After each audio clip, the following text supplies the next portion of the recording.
जिस तरह से एविएशन जितना ग्लैमरस भी लगता है उतना बिजनेस बहुत ट्रिकी है। बहुत सारी कंपनियां बंद हो गई, मर्ज हो गई पूरे वर्ल्ड में। डेक्कन एक एयरलाइंस होती थी, वो समस्या में आई, तब किंगफिशर ने खरीदा। सहारा एक थी, फिर जेट एयरवेज ने खरीदा। फिर सब्सिक्वेंटली आपने देखा किंगफिशर भी बंद हो गई, ये भी बंद हो गई अपनी जेट एयरवेज। अब एयर इंडिया सरकार ने ऐसे भी बेचने के लिए टेंडर भी निकालने की पूरी पेशकश हो रही थी। जितना हम सोचते थे उतना मेक इन इंडिया में हमको सक्सेस नहीं मिला है।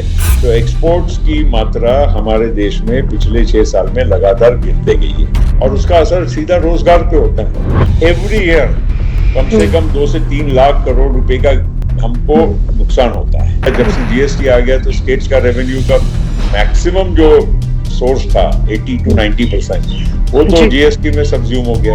पैसा जाएगा, कलेक्शन होगा दिल्ली। मगर जब से जीएसटी लागू हुआ है, शुरुआत के कुछ महीने छोड़ दो, बाकी हमेशा स्टेट्स को पैसा जो समय पे मिलना चाहिए वो मिलता नहीं है। And states are handicapped because they are getting all the revenue only from the central government. Already वो बोझा इतना है उनके ऊपर कि अब उनके पास वो बोरोइंग की भी कैपेसिटी नहीं है, या बोरो करे तो उसका ब्याज भरने की भी पैसे नहीं है। अगर एविएशन सेक्टर की बात करें, पहले ही कुछ एयरलाइंस बंद करवा दी जा रही थी, बंद हुई हैं, लोन्स हैं और बड़ी सारी समस्याएं हैं। तो अब हालात तो बद से बदतर हो गए। इस महामारी का बोझ जो है एविएशन सेक्टर पे भी पड़ गया। इसको आप कैसे देखते हैं, कैसे रिवाइव होगा ये सेक्टर? देखिए, बहुत अच्छा प्रश्न पूछा आपने, क्योंकि एविएशन एक ऐसा सेक्टर है कि बड़े थिन मार्जिन पे काम करता है। और हवाई जहाज लीज पे लेकर कंपनियां शुरू करना ये बहुत आसान है। मगर जिस तरह से एविएशन जितना ग्लैमरस भी लगता है उतना बिजनेस बहुत ट्रिकी है। आप पूरे वर्ल्ड में देखिए कि बहुत कम ऐसी कंपनियां हैं एविएशन की जो हमेशा निरंतर कमाते रही है और अपनी मतलब सेवाएं देती रही है। बहुत सारी कंपनियां बंद हो गई, मर्ज हो गई पूरे वर्ल्ड में।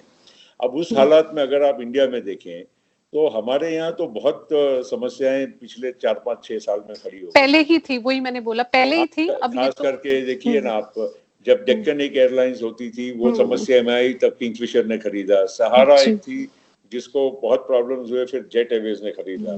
फिर सब्सिक्वेंटली आपने देखा किंगफिशर भी बंद हो गई, ये भी बंद हो गई अपनी जेट एयरवेज। तो आज जितनी भी जो हमारी एयरलाइंस हैं इनको बहुत समस्याएं हैं। अब एयर इंडिया सरकार ने ऐसे भी बेचने के लिए टेंडर भी निकालने की पूरी पेशकश हो रही थी। पिछले साल भर से आप देख रहे होंगे, चर्चा हो रही थी।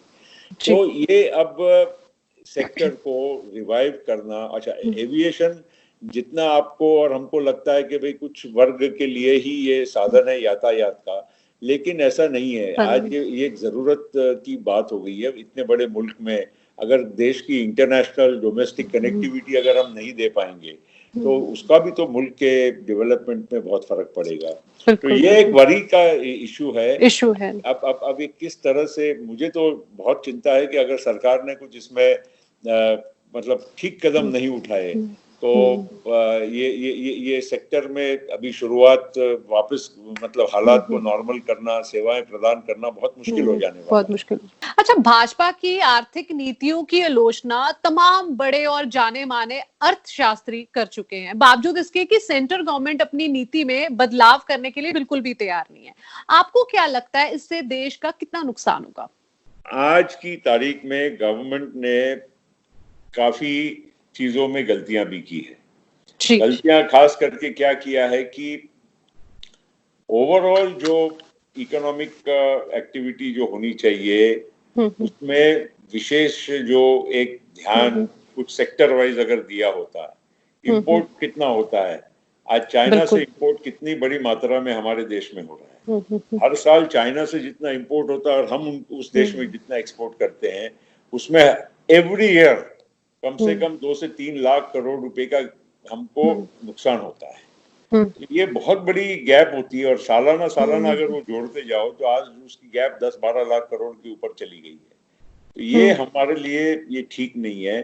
मैन्युफैक्चरिंग मेक इन इंडिया में हमने एक शुरू में प्रधानमंत्री जी ने कहा कि ये प्रोग्राम हमको इसको बहुत आगे बढ़ाना है, मगर वो प्रोग्राम जितना हम सोचते थे उतना मेक इन इंडिया में हमको सक्सेस नहीं मिला है, ये बात भी हमको उतनी एक्सेप्ट करनी होगी। और तीसरी बात, जो एक्सपोर्ट्स जो इंडिया से जो होते थे पूरे वर्ल्ड में, उस एक्सपोर्ट्स में पिछले लगातार 6 साल में निरंतर गिरावट आई है और एक्सपोर्ट्स बढ़े नहीं है।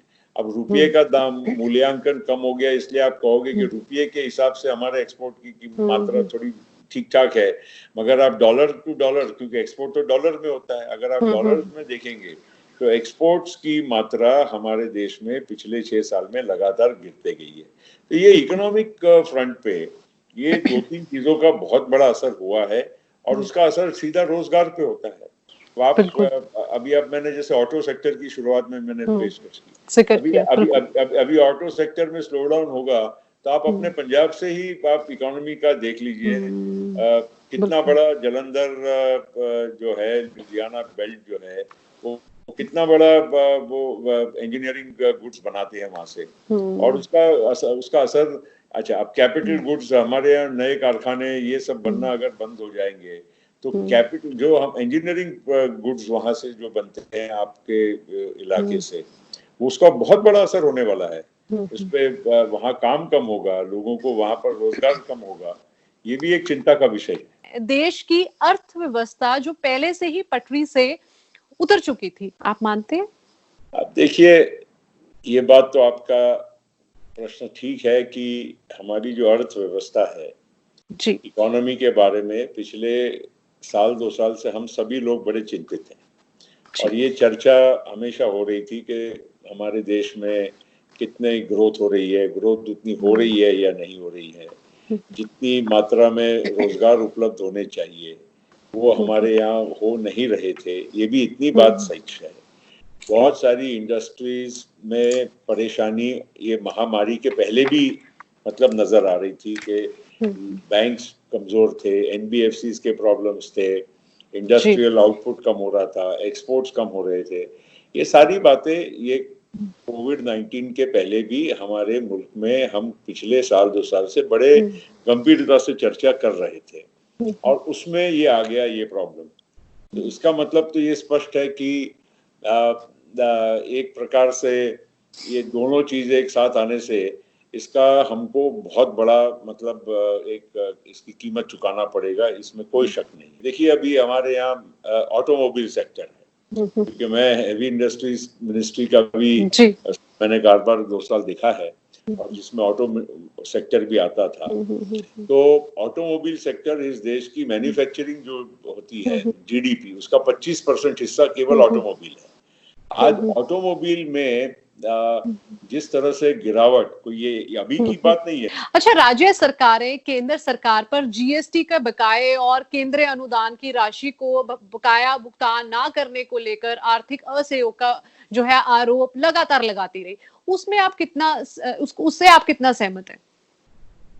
नहीं, देखिए, केंद्र और राज्य सरकारों में थोड़ा बहुत कहीं ना कहीं कोई चीजों में मतभेद हो सकता है, लेकिन मोटा तौर पे मुझे लगता है कि अभी जैसे जीएसटी है, जीएसटी एक बहुत इम्पोर्टेंट, अब क्या हो गया, जब से जीएसटी आ गया तो स्टेट्स का रेवेन्यू का मैक्सिमम जो सोर्स था 80 to 90% वो तो जीएसटी में सब्ज्यूम हो गया।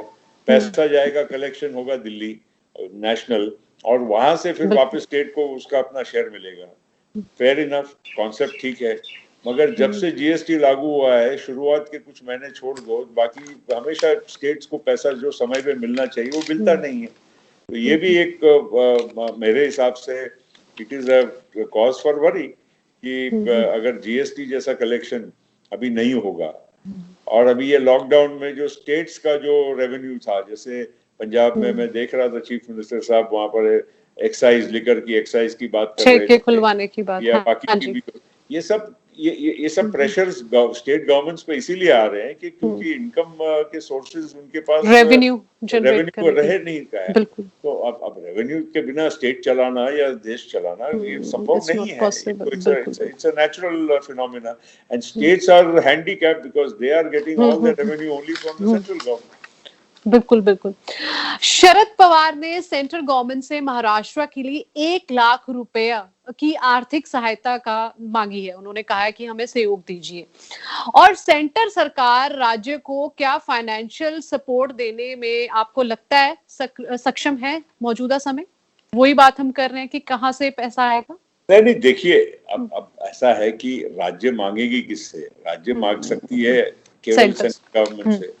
अब सेंट्रल गवर्नमेंट की जो आर्थिक स्थिति है वो तो अल्टीमेटली दे हैव बिल्कुल। To decide how best they want to raise money, raise resources, और how they think central bank, आखिर जो रिजर्व बैंक ऑफ इंडिया है, भारतीय रिजर्व बैंक, वो तय करती है विद द गवर्नमेंट के भाई किस तरह से हमारी जो रुपये की चलन है कितनी मात्रा में रहनी चाहिए, बढ़नी चाहिए, या फॉरेन एक्सचेंज का जो हमारा रिजर्व है उसको कैसे यूज करना चाहिए। तो अब स्टेट्स को तो उपाय नहीं है, बिकॉज एज आई सेड इनका रेवेन्यू सोर्स तो बहुत लिमिटेड है, जो है वो ऑब्वियस है। अब शॉर्टफॉल आया तो वो बोरोइंग का, अच्छा आज तक अनफॉर्चुनेटली किसी भी सरकार रही हो किसी की भी स्टेट्स में, चाहे महाराष्ट्र हो, पंजाब हो, या कोई भी स्टेट में हो, तो वहां पर स्टेट गवर्नमेंट्स ने काफी ऑलरेडी बोरोइंग कर चुके हैं कि ऑलरेडी वो बोझा इतना है उनके ऊपर कि अब उनके पास वो बोरोइंग की भी कैपेसिटी नहीं है, या बोरो करे तो उसका ब्याज भरने के भी पैसे नहीं है।